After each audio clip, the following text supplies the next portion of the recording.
Welcome to Samba Samba. Enjoy the video. You start by making a working copy of the GPX file. This protects the original.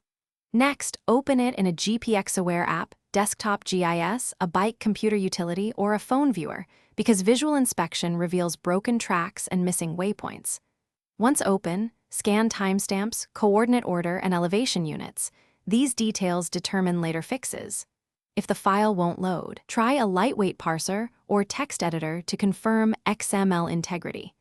This first step sets reliable conditions for safe edits and conversions. Once the file is open and backed up, edit to make the route usable. Remove duplicated points and trim irrelevant segments to reduce noise. This improves battery and rendering performance. Then correct elevation spikes and synchronize timestamps if you plan speed/pace analysis. Use a GPX editor or GIS to simplify geometry. Reduce point count while keeping route accuracy. When needed, convert to KML or TCX for specific apps, and reproject coordinates so your device interprets positions correctly. These middle steps prepare a clean. After cleaning and converting, export the final GPX and validate it. Open in a second viewer to confirm waypoints, routes, and track continuity. Next, transfer the file to your device via USB, Cloud Sync, or app import.